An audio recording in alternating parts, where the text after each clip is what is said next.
नमस्कार, आप सभी का मेरे YouTube चैनल पूजा स्टोरी कॉर्नर में स्वागत है। बड़ा भाई रुत को अपनी गोलियों से जख्मी कर देता है। रिया और रुत को पकड़कर खींचते हुए जंगल के बीचों बीच में ले जाता है। आना टैक्सी से रुत के पास आ रही होती है और पीछे पीछे कुणाल और उसकी सौतेली माँ भी आ रहे होते हैं।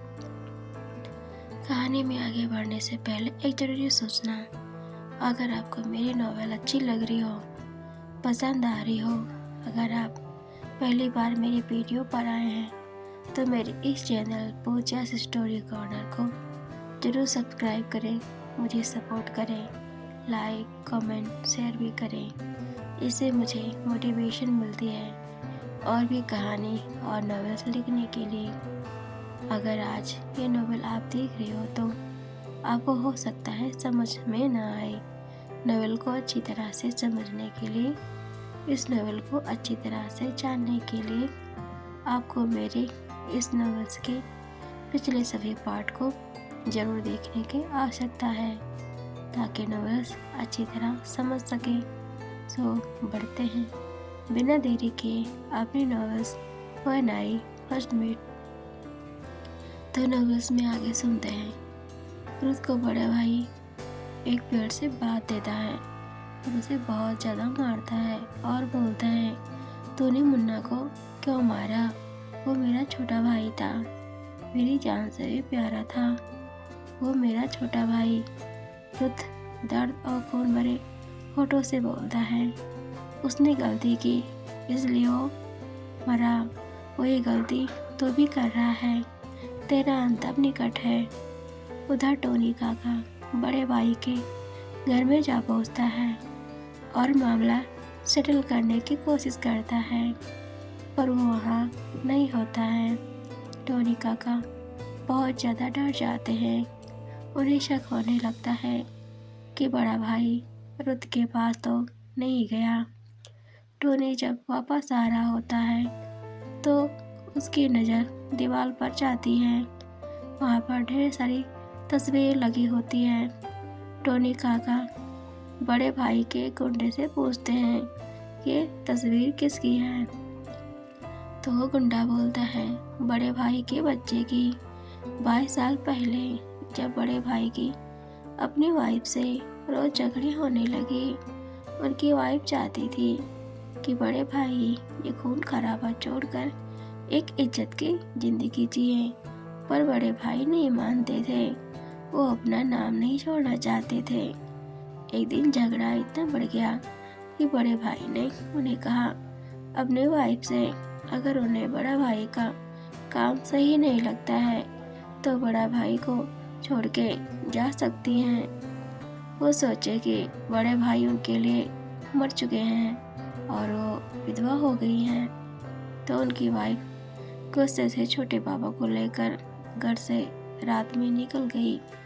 जब बड़े भाई किसी को मारने गए हुए थे, उनकी वाइफ जब कार से जा रही थी छोटे पापा को लेकर, तो बड़े भाई के गुंडे बड़े भाई की कार को देख के पीछा किए और गोलियां चलाई, जिससे उनकी वाइफ गोलियों से चन्नी हो गई। वो गुंडे बड़े भाई की कार को बम से उड़ा दिए, जिससे उनकी वाइफ और बच्चे की मौत हो गई। बड़े भाई ये सदमा नहीं बर्दाश्त कर पाए। वो सभी गुंडों को बहला और फुसलाकर अपने जाल में फंसा के मारने लगे। कुछ सालों बाद ऐसे ही रुत के बाबा के बारे में बड़े भाई को पता चला कि वो भी गुंडा है, तो उसे भी बुलाकर मार दिया। टोनी सोचने लगता है, ये तस्वीर रुत के बचपन की तस्वीर से काफ़ी मिलती जुलती है। काफ़ी रुत बड़े भाई का बेटा तो नहीं। टोनी काका बिना कुछ बोले वहाँ से निकल लेते हैं और बिला की तरफ रवाना हो जाते हैं। उधर आना की माँ कुणाल से बोलती है, मेरी बेटी को कुछ भी मत करना, वो बहुत मासूम है। कुणाल मेरा बोलता है, मैं उससे बहुत ज़्यादा प्यार करता हूँ, उसे कुछ भी नहीं करूँगा, बस मुझे ये जानना है कि वो किसके लिए जा रही है।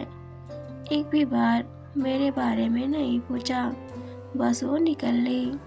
उधर आना जंगल के करीब पहुंच जाती है और जंगल की ओर भागने लगती है। टैक्सी ड्राइवर वहां पड़े खून के निशान को देखते ही लौट जाता है। उसकी हिम्मत नहीं होती है वहां रुकने की। बोलता है, हे भगवान, मेरे पास भी मेरे अपने भी बच्चे हैं, मुझे इन सब में नहीं पड़ना है। इतना बोल के टैक्सी लेकर वापस जा रहा होता है और अपना रूट बदल लेता है, जिससे कुणाल को बहुत गुस्सा आता है जब देखता है कि टैक्सी ड्राइवर कहीं रुका फिर दूसरा रूट ले लिया। वो फिर भी उस टैक्सी के लोकेशन पर लगा होता है टैक्सी ड्राइवर को पकड़ने के लिए। उधर बड़े भाई के गुंडे एक बहुत बड़ा गड्ढा खोदते हैं। रुत को बड़े भाई बहुत ज़्यादा मारता है। जब रुत अधमरा हो जाता है तब वो रुक जाता है। उसे एक ताबूत में बंद करके उस गड्ढे में डाल देता है। रिया को भी गोलियों से भून देता है। रिया मरी नहीं होती है। बड़ा भाई बोलता है उससे कि तुम उसे मरते हुए देखो, तुम उसे मरते हुए देख के खुद ही मर जाओगे। बड़े भाई को ये लगता था कि रुत के रूम में जो कपड़े मिले थे वो रिया सेन के हैं। रिया सेन को वो लड़की समझकर उठवाया और उसकी जान लेने वाला है। बड़ा भाई रिया वहीं छोड़ के जंगल से वापस आ जाता है। रिया सेन रुत के कब्र पर जाती है और जोर जोर से रोती है और सोचती है कैसे उस दिन रुत को पहली बार देखा। रुत उसके लिए मुन्ना के गुंडों से लड़ गया, उसकी जान बचा ली। बोलती है, रुत तुम चिंता मत करो, मैं हेल्प के लिए बुलाती हूँ किसी को। रिया जख्मी हालत में रेंगते हुए चलती है। मौसम चेंज हो जाता है। गर्जन के साथ हल्की हल्की बारिश होने लगती है। रिया देखती है कि एक लड़की आ रही और वो आवाज लगाती है और बोलती है, मेरी हेल्प करो प्लीज, जल्दी आओ। आना रिया के पास दौड़ के जाती है और उसे जख्मी हालत में देखकर घबराने लगती है। बोलती है, तुम कौन हो और तुम्हारे साथ ये किसने किया। रिया ठीक से बोल भी नहीं पा रही होती है। धीरे धीरे से हकलाते हुए बोलती है, अभी मेरे बारे में जानने का वक्त नहीं है, उसे बचाओ, वो वहाँ कब्र में है। आना बोलती है, कहाँ और कौन। रिया बोलते बोलते अपने दम तोड़ देती है। आपको मेरी नावल कैसी लगी मुझे कमेंट में जरूर बताएं।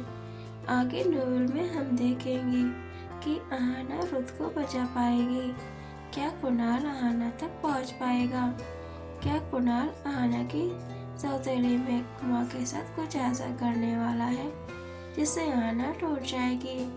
देखते हैं नेक्स्ट एपिसोड में। तो बने रहें पूजा स्टोरी कॉर्नर में। Thanks for watching and keep supporting.